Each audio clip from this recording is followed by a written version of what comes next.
A significant day. Good evening, everyone. Amanda here with Monday night's Points West. Coming up on the programme tonight. As new PM Andy Burnham gets to work assembling his cabinet, Bristol's Darren Jones is out of government. Our political editor Paul will be sharing some thoughts and analysis. A day of dramatic twists and turns at Westminster, with Darren Jones out because he was too close to Keir Starmer. Paul and his expertise are standing by. Also on the programme tonight, two mothers whose daughters were murdered by their ex-boyfriends succeed in their fight to increase minimum prison terms for domestic killers. The grab-and-go emergency bag being tried out in Keynsham. It's become a bit of a high street talking point. Hello, from me, Carol Boardman. I'm in College Green in Bristol, and it's 5:30 in the morning. You might wonder why I'm here. Look behind me, and that's a clue. Think we can guess, Carol? But balloons filled the skies above Bristol this morning to launch this year's International Balloon Fiesta.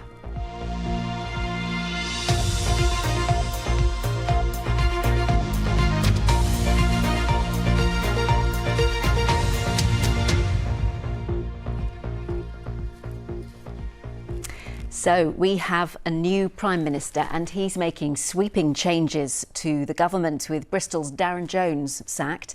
Andy Burnham is assembling his cabinet, clearing out some who were close to his predecessor Keir Starmer. Other West MPs are still waiting to hear if they've got ministerial roles. Our political editor, Paul Baltrop, is with me. And Paul, let's start with Darren Jones. Why has he gone? It has been a quite remarkable rise and now fall for Darren Jones of Bristol North West. Elected an MP just in 2017, rose up while in opposition, caught the eye of party leaders and then was made a minister by Keir Starmer. Most recently became his chief secretary. Now, he was in Downing Street this morning when lots of loyalists and staff were assembled there to see the Prime Minister go on his way. He applauded as Keir Starmer was giving his final speech, but it wasn't long after that he actually got a message, had a conversation with the incoming Prime Minister Andy Burnham, who had called him to say that he wouldn't be part of his new cabinet.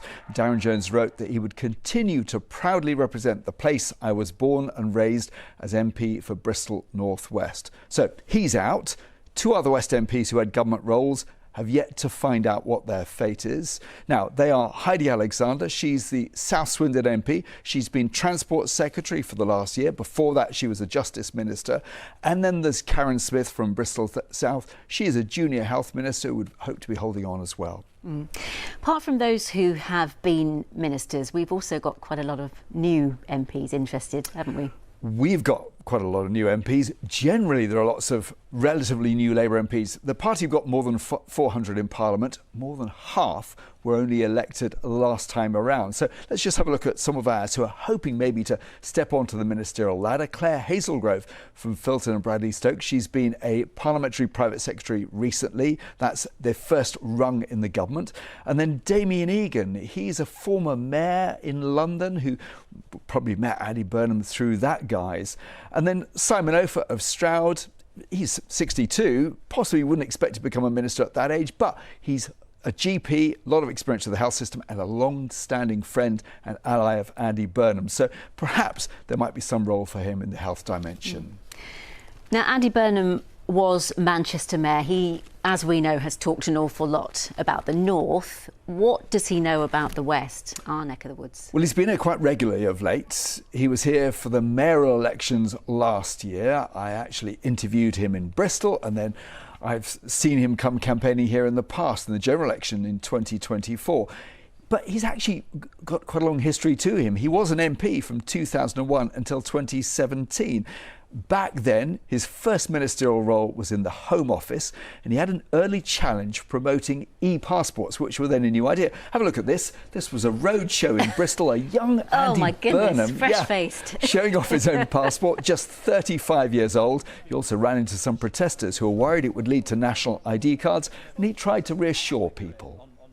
If you can secure your own identity with your own fingerprint or your eye scan, it means people can't take your personal details and abuse them and apply for credit without permission to do so. So it actually will help the citizen secure their own personal identity. Worth noting that those e-passports did go ahead. The national ID cards that were being mooted at the time were actually axed by the following government, the Lib Dem Conservative coalition. And it's an irony that he has now signalled that the national ID scheme that Keir Starmer had suggested, a digital ID scheme, is actually not going to go ahead. So he doesn't like that idea. Those are some of the policy inklings that we've had so far from Andy Burnham. A lot more yet to come. Interesting today that he talked about rough sleeping. Yep. Big problem in lots of places. Swindon, Bristol, Gloucester, towns in Somerset have got quite high numbers. That's something he says he wants to see an end of. Interesting. Well, lots more will be uncovered, I know. Paul, thank you. Keep them peeled for those updates. Good to see you. Let's move on to some more of the day's news. A jury's heard colleagues received weird texts from a man who was later found dead after disappearing from his workplace in Wiltshire. Craig Hercombe from Roud was last seen on CCTV arriving for work as a lorry driver on January the 1st. He was with an unknown individual. The prosecution claims he was killed using a samurai sword. His remains were discovered 2 weeks later. Michael Breton, who's 41 and from Dorset, is accused of Craig's murder. He denies the charge. Police are appealing for dashcam footage after a crash in Wiltshire which killed a teenage boy on the M4. It happened at around 8 o'clock on Saturday night between junctions 16 and 17. That's the stretch between Swindon and Chippenham. The boy was a passenger in a car which collided with a van. A woman, also a passenger in the car, remains in hospital with serious injuries. A motorcyclist has died following a separate crash on the A4 near Avebury. He was in his 30s and was declared dead at the scene at around 7:10 yesterday evening. His motorcycle collided with a Fiat car. A teenage boy who was a passenger inside was taken to hospital for minor injuries. A leaflet encouraging people to pack a bag of essential belongings in case of an emergency has been posted through letterboxes in Keynsham. Now, it's called a grab and go bag. Apparently it'll make the town more resilient in the face of possible threats, but it's created something of a stir. People are asking why it's needed and why in Keynsham. Pete Simpson has been finding out more. Climate catastrophe, AI robot armies, a strike on infrastructure. The town of Keynsham may not seem at the forefront of an emergency, but the town council wants to be ready. So these are the suggested items we suggest going to grab and go bag. Leaflets are going out to residents, advising them to prepare a grab and go bag full of essential items in case of an emergency. Emergencies happen all the time. We've had burst water mains, we've had power cuts, we've had fires. Recently there was a house on fire. When you're faced with a surprising emergency, a surprising situation, are you ready? So what is it the town council suggests you take with you? Well, it's all pretty logical. A bottle of water, a spare battery pack, even a change of clothes. Now that the leaflets have gone out though, have the good people of Keynsham started packing? Well, we haven't, no. I can see the sense of it though. Yeah. You never know what's around the corner. I've read about it in the paper, but I haven't ever thought of doing one. What would you put in one if you had to? Cake. The town council says it's been working on their community resilience plan for the past 2 years. Meanwhile, the government recently announced it's to hold a huge national defence exercise next year. Is there something going on then that we should know about? I think the key aim of this is not to frighten people. We don't want to frighten people, but just be prepared. People have got smoke alarms at home, you've got first aid kits. This is just another item in your arsenal of being prepared for emergencies. Whilst many remain sanguine about the threats we face, there's nothing like being prepared. Even better with a bit of style. Be a new reason to buy a new bag. Yeah. Pete Simpson, BBC Points West, Keynsham. Good idea. Cake definitely makes me more resilient, I tell you. Now you're watching Points West. I hope you've had a good start to the week and you're doing okay. We have got lots left to share between now and 7. There's the fishing ban being introduced in parts of Wiltshire to help stressed fish who are struggling in warmer waters. And climbing the greasy pole at the Bristol Harbour Festival will be sharing all the fun of a waterside weekend.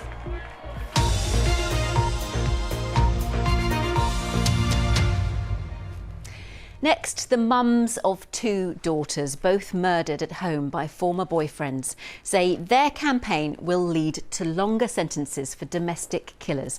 Now, it's been years in the making for Carol Gould from Wiltshire and Julie Devi from Somerset, with the now ex-Justice Secretary David Lammy agreeing to the change. Our Home Affairs correspondent Fiona Lambden has followed their efforts.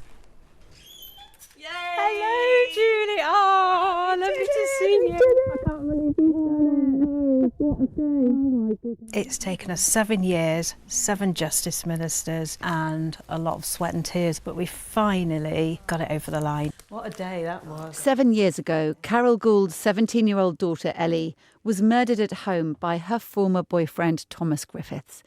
He stabbed her 13 times and was sentenced to 12.5 years in prison. It's just unbelievable. We welcomed him into our home. We sat and had dinner around the table with him. On the Sunday before he murdered her, he turned up at our house unannounced with a letter asking me if he could do his work experience with us. And I agreed. For Carol, his sentence was impossible to accept. And watching her interview 20 miles away in Somerset was Julie, another grieving mother. Just 5 months before Ellie's murder, Julie Devi's 24-year-old daughter, Poppy, had been killed by her former boyfriend, Joe Atkinson, in their flat. I saw Carol talking about what had happened with Ellie, and I thought she's going through things just a few months after our family and all the things it involves. And I had to reach out. United by these two hideous crimes, these mothers came together to change the law. If a murder weapon is taken to a scene of the crime, then the minimum starting tariff is 25 years. If the murder weapon is already deemed to be at the scene, then the minimum starting tariff is 15 years.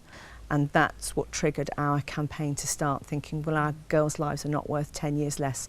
For the next 7 years, they met justice ministers, politicians and judges. They were even awarded an OBE. But it wasn't till last month they finally changed the law. We did it! We did it! The former Justice Secretary David Lammy agreed to raise the minimum starting sentence for murdering a current or former partner from 15 years to 25. I couldn't have done it without Julie. So it thrust us forward. It gave me huge strength to keep going, and we finally got there. Julie, what would Poppy say about you changing the law? In her end of year school magazine that was made when they left, people had comments on different students, and under hers was most likely person to change the world. And I've had to try and do that for her, but this wasn't really what it was supposed to be. And Carol, what would Ellie say?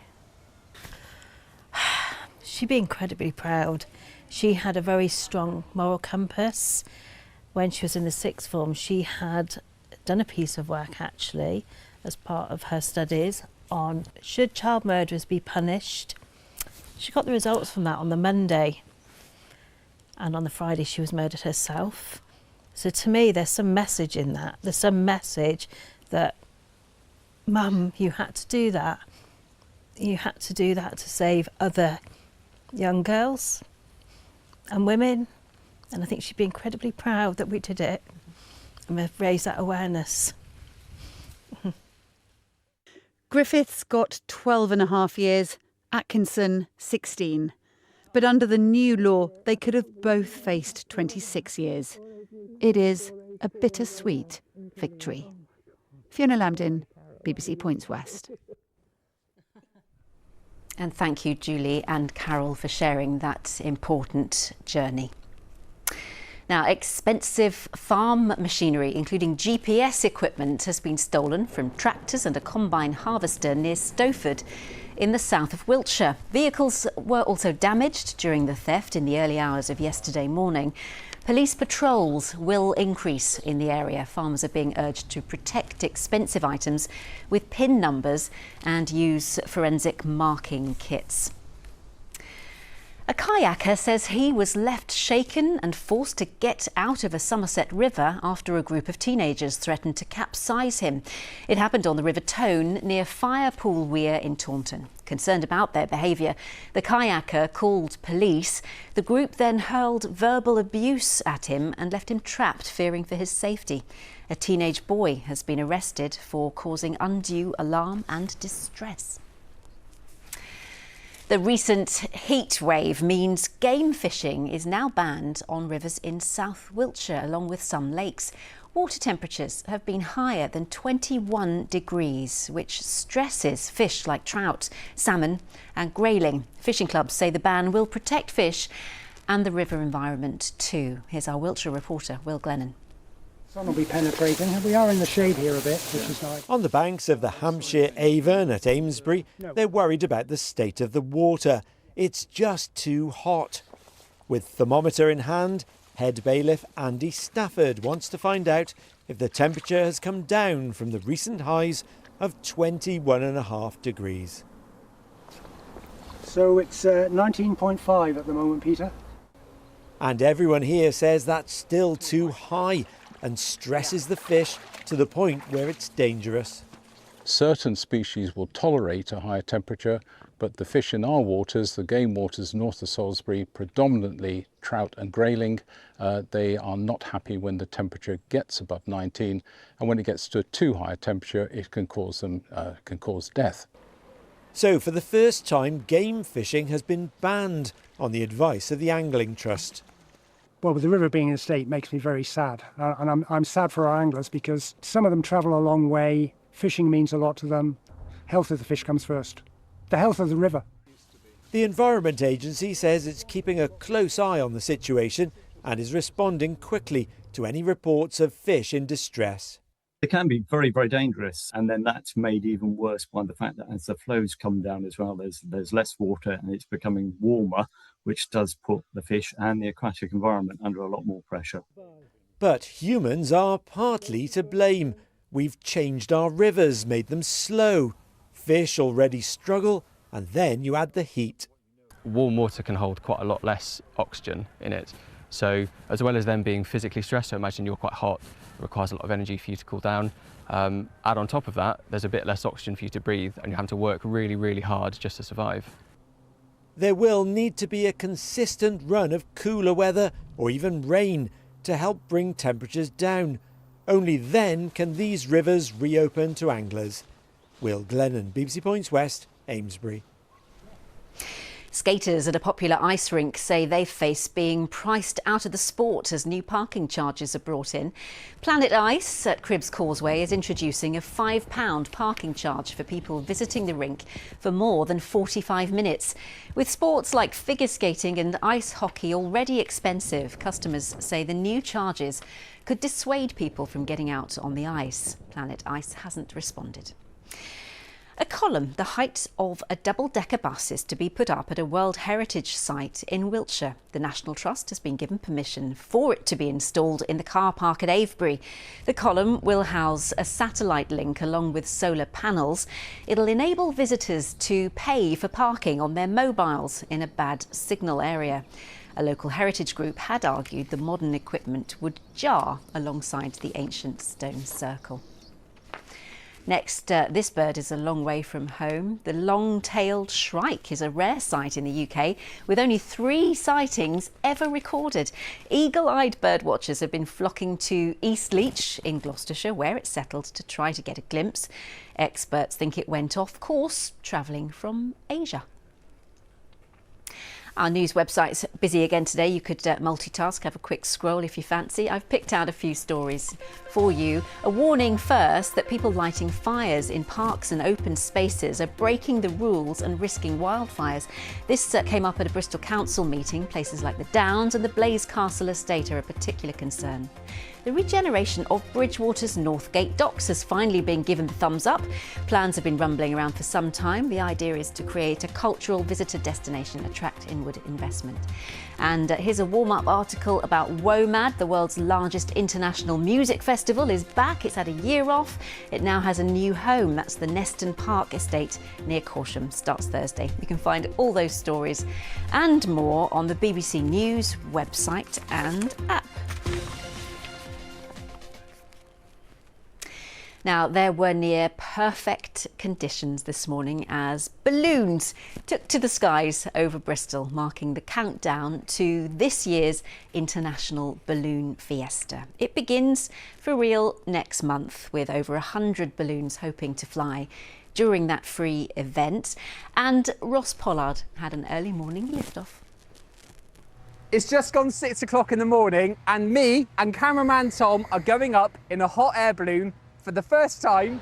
And we're not the only ones. Some famous faces were counting down to the balloon launch too. I've lived in Bristol for nearly 20 years now. I think the Balloon Fiesta is so beautiful. You see it on all the paintings. You see our stunning suspension bridge and balloons. And that's why I think it's so identified with Bristol now. You rarely see a photograph of the suspension bridge without a balloon somewhere. It's our curtain raiser, if you like, to the 48th Bristol International Balloon Fiesta, which will be the 7th to the 9th of August. But we've got 12 balloons here this morning just to help celebrate the arrival of the Balloon Fiesta in a couple of weeks' time down at Ashton Court Estate. Considering I normally report on Somerset stories, there was only one balloon I could fly in. Oh, see, almost professional. Yeah, so I haven't really flown before either, but oh, great. I've read all the books. I've read the manual. Without me even realising, we were up. Okay, guys, just climbing up above these other balloons now. Yeah, we're about sort of 400 to 500 feet at the moment, above the city. And we're climbing gently. We're heading down across over the SS Great Britain, we can see on the left-hand side here. Dotted against the Bristol skyline, this morning's launch was teasing ahead to many more balloons taking off at the Fiesta next month. How do you know when to put the burners on? To fly level, we normally have to put the burners on about every 20 seconds. You feel it with a balloon. So once you've been flying for many years, you gradually can feel whether you're going up or whether you're going down. Check that out for a view of the Clifton Suspension Bridge. Why don't you have a go? Do you trust me? What's the worst that could happen? And what you do, just squeeze that together. Yeah.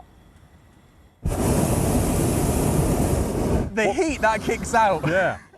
Then came the bit I was dreading the most, the landing. Just lift this up a little bit and then that's it. That was a lot more gentle than I thought it was going to be. Me crouching right down in the basket. Hey firm, I'm in the bowl at Ashton Court, in the bowl. Well, that's our lift home. Ian, thank you for looking after me. No problem. Glad you enjoyed it. I definitely do it again. It was an incredible experience. Ross Pollard, BBC Points West, on a hot air balloon.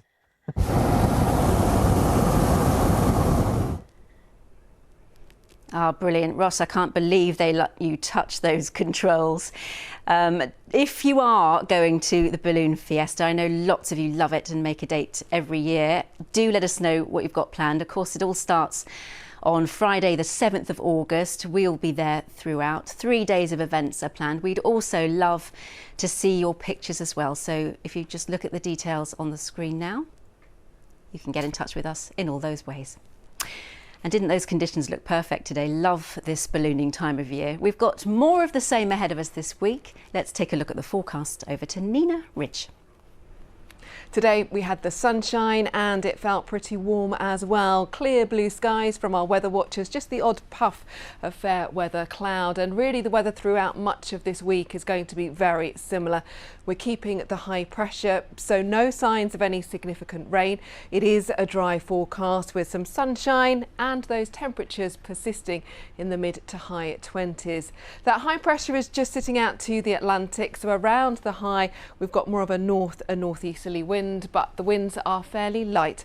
Light winds and clear skies overnight tonight, but temperatures will dip down to around about 11 to 12 degrees by dawn. So we start the day with some clear skies and a fairly fresh feel to things. But once we get that sunshine, temperatures will start to climb. The cloud will build a little through the afternoon, but once again, it's just patchy fair weather cloud, and temperatures on a par with today's values, 25 to 27 degrees. So another very warm afternoon with a warm and a sunny evening. And then as we go through the night, a lot of the cloud will clear away.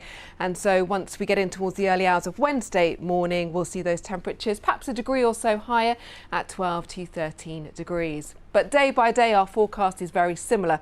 So it's a case of clear skies in the morning, some sunshine into the afternoon, with just some hazy cloud developing later in the day, and those temperatures persisting. Highest temperature around about 26 to 27 degrees. As we head towards the end of the week, we'll see that high pressure continuing with its dominance, just starting to see some of that thicker cloud developing out towards the west. Those are weather fronts beginning to get a little more energy about them, starting to become slightly more active, and they could potentially head towards us as we go through the weekend. And that's a long way off, something to keep an eye on. Certainly for now, the forecast is picking up on the very dry conditions. No significant rain in the forecast. We'll have some cloud coming and going, but lots of sunshine as we head through this week. The winds will start to strengthen by the weekend, starting to come in more from a westerly direction. So after a week of temperatures in the mid to high 20s, by the weekend it's turning a little cooler. Thank you, Nina. Yep, another warm week ahead, but perhaps just a touch more bearable than it has been temperature-wise. The sunshine certainly brought the crowds out for the Bristol Harbour Festival at the weekend. They told us it would be bigger and better than ever, and they didn't disappoint. We thought we would leave you with some of the festival best bits. Thanks for watching. Enjoy this.